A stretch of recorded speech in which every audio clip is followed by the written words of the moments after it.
Bhagalpur blast मामले को लेकर भले ही भागलपुर पुलिस और डीजीपी इसे महज एक पटाखा फैक्ट्री में हुआ ब्लास्ट बता रहे हों, लेकिन अगर आप घटनास्थल की तस्वीरों को गौर से देखेंगे तो ये महज एक पटाखा फैक्ट्री का ब्लास्ट नहीं है, जिसमें 14 लोगों की करीब मौत हो गई और 10 से ज्यादा लोग जख्मी पाए गए हैं। आपको बताते चले कि ये हम इसलिए कह रहे हैं क्योंकि एफएसएल की टीम को घटनास्थल से करीब 3 किलो कील मिली है, जो इस ओर इशारा कर रही है कि ये महज एक पटाखा फैक्ट्री में हुआ ब्लास्ट नहीं बल्कि किसी बड़ी साजिश को अंजाम देने जैसा है।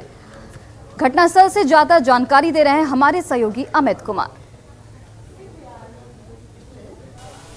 भागलपुर में हुए इस धमाके ने कई सवाल खड़े किए। सवाल ये है कि जब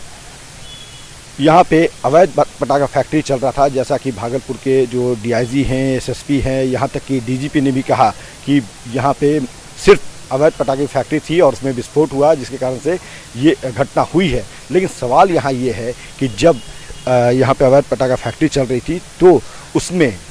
जो कीले हैं उसकी क्या ज़रूरत थी, क्योंकि जब एफएसएल की टीम यहाँ आई थी तो बड़ी संख्या में, भारी मात्रा में जो है यहाँ से तकरीबन कहा जा रहा है कि 7 केजी के आसपास जो है वो कीले बरामद की गई है, कांटी बरामद किया गया है। और ये कांटी जो है अमूमन जब बम बनाए जाते हैं तो उसमें इस्तेमाल किया जाता है। जो बम बन के जो जानकार हैं, बम निरोधी दस्ता के जो लोग हैं, उनसे जब हमारी ऑफ द रिकॉर्ड बात हुई है तो उन्होंने कहा है कि निश्चित तौर पर यहाँ पर बम बनाने का काम किया जा रहा होगा, क्योंकि जो कांटी मिली है उससे ये साफ होता है कि यहाँ पे बम बनाया जा रहा होगा। और साथ ही साथ ये सवाल इसलिए भी उठता है क्योंकि अगर अवैध पटाखा फैक्ट्री चल रही थी तो ये फैक्ट्री अगर छोटी थी तो इतना विस्फोटक रखने का क्या ज़रूरत था यहाँ पे, जिसके कारण से ये इतना बड़ा धमाका हुआ। क्योंकि जब ये सवाल हमने पूछा एडीजी मुख्यालय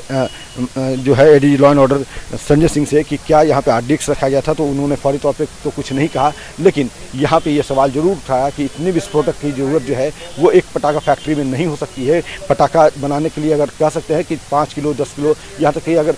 15 किलो भी जो है वो बारूद जो है वो रखा जा सकता है, लेकिन जो धमाका हुआ है वहाँ यहाँ इस धमाके में बड़ा जो कह सकते हैं कि बारूद की इस्तेमाल किया गया होगा और उसी कारण से यहाँ पे इतना बड़ा ब्लास्ट हुआ कि जिसमें 4 मकान जो है ध्वस्त हो गए हैं। तो कहीं न कहीं इस ब्लास्ट के बाद जो है ये सवाल उठ रहा है और ये कहीं न कहीं आशंका हो रही है कि यहाँ से आतंकी साजिश जो है वो रची जा रही थी और उसे जो है अंजाम पहुँचाया जा रहा था। लीलावती को जो है एक मोहरे के तौर पर इस्तेमाल किया जा रहा था, क्योंकि ये भी कहा जा रहा है कि यह मकान, जिस मकान में यह धमाका हुआ जिसके कारण से आसपास के 3 और मकान गिर गए, धराशायी हो गए, यह मकान लीलावती का था। बाद में से मोहम्मद आज़ाद ने खरीद लिया और उसी मकान में लीलावती जो है वो किरदार के तौर पे रहने लगी, उसकी भी मौत इस धमाके में हो गई है। तो कहीं ना कहीं सवाल जो है अब यहाँ ये उठ रहा है कि कहीं लीलावती को मोहरे के तौर पे इस्तेमाल तो आज़ाद नहीं कर रहा था, अपने जो नापाक मंसूबे जो है उसे अंजाम देने के लिए जो है वो लगातार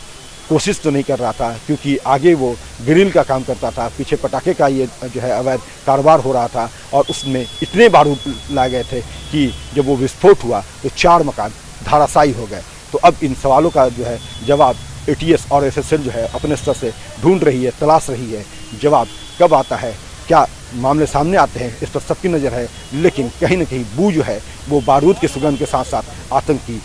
जो गतिविधि है उसकी भी आ रही है। कैमरा पर्सन दीपक के साथ अमित कुमार, न्यूज़ 18 भागलपुर।